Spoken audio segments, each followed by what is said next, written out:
we're starting here with the big story globally right now. Iran is within 3 hours of a deadline imposed by President Trump. Reopen the Iranian-controlled main waterway to oil tankers in the Strait of Hormuz or face annihilation by American munitions. Now, what's not known is how far the president will actually go or whether he will once again push that deadline. NBC Chicago investigative reporter Chuck Goudie is following it all from the newsroom. Chuck. Alex, there is an 11th hour negotiation underway right now between the U.S. and Iran via Pakistan that includes a 2-week ceasefire, or may, but it's far from a done deal. And so right now, from Washington to Tehran and world capitals across the Middle East and around the world, national leaders and their citizens have one eye on President Trump and one eye on the clock. Among the latest chilling words from the President of the United States, either Iran gives in on the Strait of Hormuz or its civilization may die tonight, when the clock ticks 7 p.m. here in Chicago. In the last few days, the U.S. has already started hitting what some say are public civilian targets, a synagogue in Tehran damaged, a university there blown up, an airstrike on a major bridge taking out that span. Reports are 8 people killed here and 95 hurt.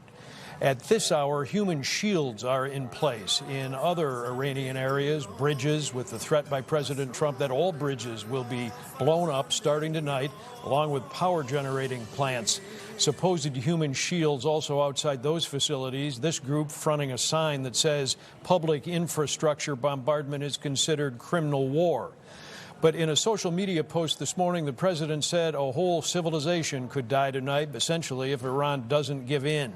The president yesterday brushing aside concerns that he's committing war crimes, and this afternoon telling NBC News that it is Iran doing something totally illegal by using human shields. Said the president, they're not allowed to do that.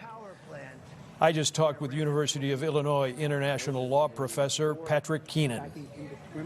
The thing that is, I think, particularly distressing about this situation is that for a long time, for generations and generations, the uniformed services, so the Army, Navy, Air Force, Marine Corps, they have been the leaders in promoting the respect for human rights, promoting the respect for the laws of war. Doesn't mean we're not going to fight wars, and it doesn't mean we're not going to do everything we can to win. They didn't turn into the Peace Corps.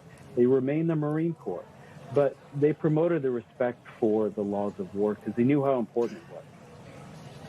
The sliver of hope that this won't blow up even further tonight, literally, is a request from the Pakistani Prime Minister to extend the apocalyptic deadline for 2 weeks so diplomacy can run its course.